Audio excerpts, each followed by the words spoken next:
An ancient, weather-beaten barn lived at the back of my home. The paint had nearly all peeled away, and the wooden support structure of the barn's silo had decayed, displaying gaping holes throughout. Townsfolk regularly spouted tales of how the barn was inhabited by ghosts, but I never bought into those scary stories. My friends and I would often chatter about it during our get-togethers. After mulling it over for a while, my curiosity eventually spurred me into action, prompting me to explore the barn. On a somewhat moist Friday morning, I started my first expedition to the decrepit barn amidst the lingering aftereffects of the previous night's storm. I trudged along the cleared dirt path that led to the barn. The entryway wasn't locked, but was obstructed by a dense cluster of thorny bushes and creeping vines. I circled the building until I spotted a small hole in the wall, approximately at my eye level. It seemed someone had attempted to dismantle the barn, but had probably given up quickly. Pushing my hand through the hole, I tugged and kicked at the frail, rotting wood until I had a hole big enough to crawl through. The interior of the barn struck me with awe. It was remarkably preserved, considering it had stood there for over a century. Age-old farming machinery and a silent, rusty tractor occupied the dirt floor. Hay bales, still golden and untouched by wind or weather, were stacked in an almost perfect staircase formation. The sight was truly breathtaking. Over the following week, I shared this discovery with my friends, and it remained a hot topic in our conversations for weeks. On Thursday, my friend Max confronted me as I navigated the school corridor between classes. "Mark," he began, "that barn is centuries old. Have you ever considered the possibility, even once, that it might actually be haunted?" "It's not haunted," I retorted.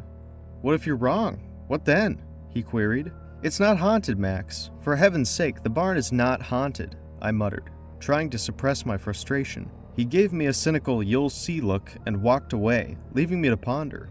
One evening, as the night was settling in, I started a quest for knowledge. Many seasoned people in town revealed an intriguing insight, stating that during the hour of midnight, if you find yourself in this old barn, you could hear every event that ever occurred there.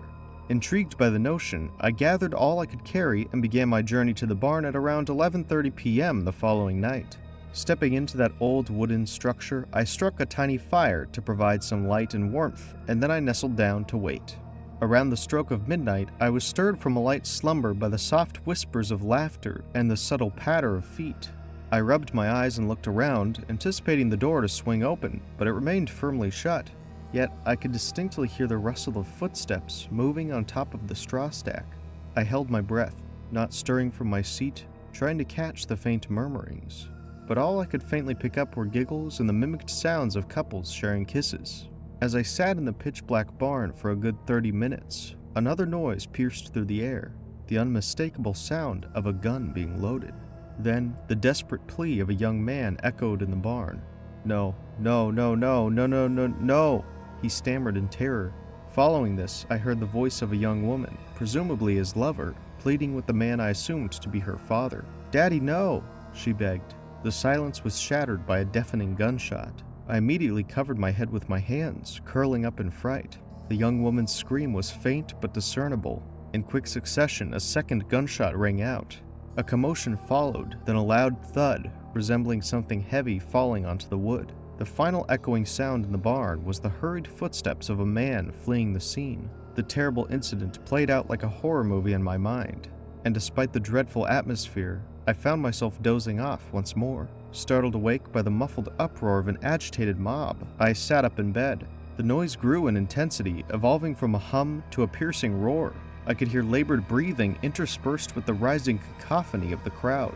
Even though the individual words were lost in the hullabaloo, I could discern the voice I believed to be a man, presumably a father, rebuffing the mob.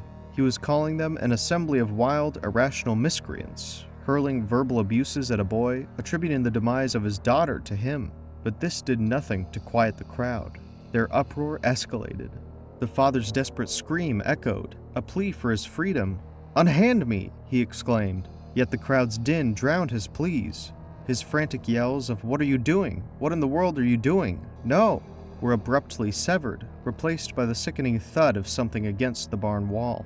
Then, a chilling silence followed, only punctuated by the occasional unsettling sound which gradually petered out.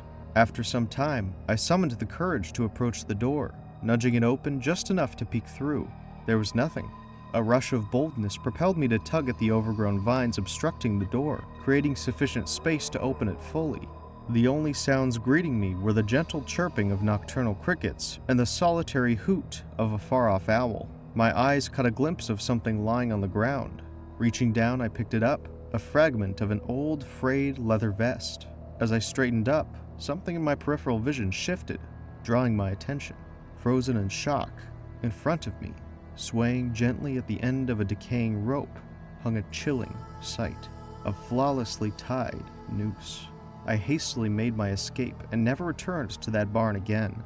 The events of that night haunted me for weeks, replaying in my mind every time I closed my eyes. I couldn't shake off the feeling that what I had witnessed was more than just a figment of my imagination. It felt as if I had been transported back in time to witness a tragic event unfold. As the months passed, I found myself constantly drawn back to the barn, unable to resist the pull of its secrets. But each time I attempted to enter, an unexplainable force prevented me. It was as if the spirits of those who had met their fate in the barn were guarding its secrets, warning me to stay away.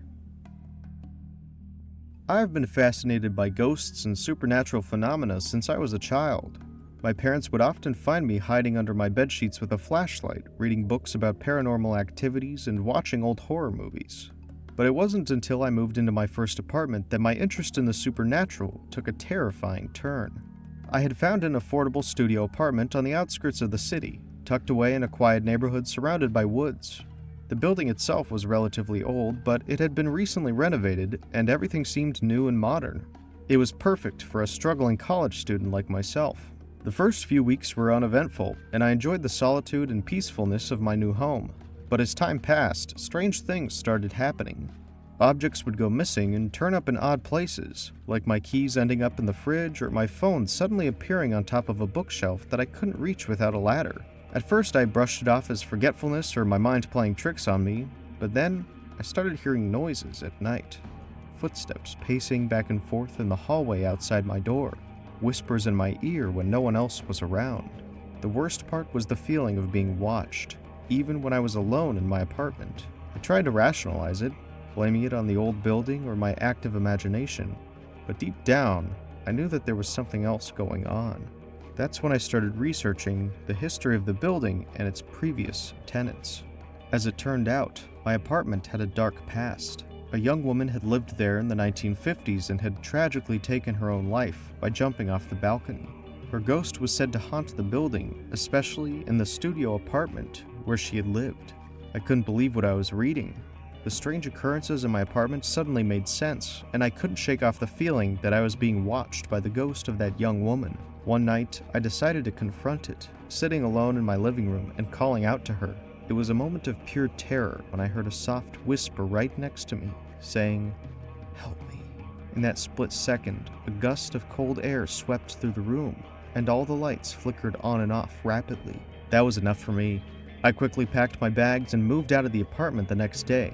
I never looked back, but I couldn't shake off the fear that stayed with me for months, even in my new home. From that experience, I learned to be more cautious about indulging in my fascination with ghosts and supernatural occurrences. Sometimes it's better to leave well enough alone and not awaken something from its eternal slumber.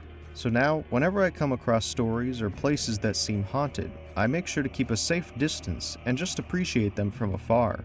As they say, curiosity killed the cat, or, in this case, could unleash something much darker and more sinister. On Saturday night, we gathered around the campfire, roasting marshmallows and sharing ghost stories. Everyone laughed and joked about the tales until one of my friends mentioned an abandoned house in the nearby woods that was said to be haunted. Curiosity got the best of us, and before I knew it, we were all making our way through the dark forest toward the rumored haunted house. The closer we got, the more uneasy I felt. The others seemed excited and fearless, but I couldn't shake off a sense of dread.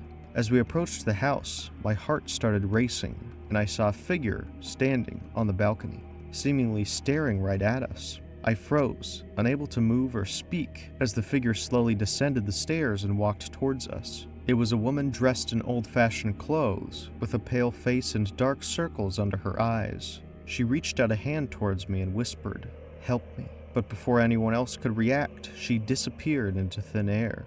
We all ran back to camp, shaken and scared by what we had just witnessed. Some brushed it off as their imagination or someone playing a prank on us, but I couldn't shake the feeling that what we saw was real. A ghost trapped in that abandoned house, reaching out for help. The next day, we decided to go back and explore the house in daylight. What we found was even more chilling. A diary belonging to the woman we saw the night before, detailing her tragic life and death in that very house. We never went back after that, but I couldn't stop thinking about that woman and her plea for help. It made me realize that not all ghost stories are just myths or legends. Sometimes they are real people who were once alive and have unfinished business in this world. And it's up to us whether to ignore them or try to help them find peace. From that day on, I've always tread carefully and with respect when it comes to the supernatural. You never know what might be lurking in the shadows, waiting for someone to acknowledge its presence. The unknown is a powerful force, and it's best to approach it cautiously and open-mindedly.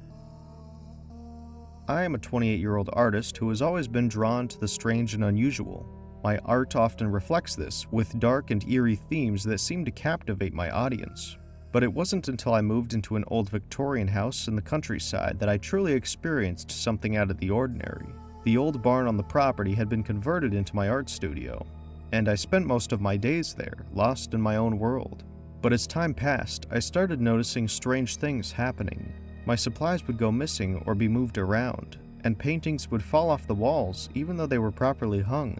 At first, I thought it was just a prank being played by some mischievous neighborhood kids. But then, one day, while working on a new piece, I felt a cold hand on my shoulder and heard whispered words in my ear. The voice was unfamiliar and sent chills down my spine. I turned around to find no one there, and I quickly packed up my things and left the studio for the day. But it only got worse from there. I started seeing apparitions in the barn, shadows moving in my peripheral vision, and hearing strange noises at night. I couldn't ignore it any longer. I did some research on the history of the property and found that a woman had died by suicide in the very barn that was now my studio. Her ghost was said to haunt the place, unable to move on from her tragic death. I didn't want to believe it, but everything made sense now. The strange occurrences were her way of communicating with me, and I couldn't continue working in a place that made me feel so uneasy. I moved my studio to another location, but the experience stayed with me. It made me realize that sometimes ghosts are not just figments of our imagination or the result of overactive minds. They can be very real and very much present in our everyday lives. In the end, it's up to us to decide whether we want to ignore them or acknowledge their existence. These true haunted barn stories serve as a reminder that there are things in this world that we may not fully understand or be able to explain. But that doesn't make them any less real or impactful in our lives. Whether you believe in ghosts or not, it's important to respect the unknown and approach it with caution. Because who knows, one day you might find yourself face to face with something beyond your wildest imagination. And in those moments, all of your skepticism will disappear, leaving you with nothing but fear and wonder. If you liked this video, please give it a thumbs up. Also, don't forget to subscribe to our channel for more spooky content. And let us know in the comments if you've ever had a ghostly encounter in an old barn or any other place.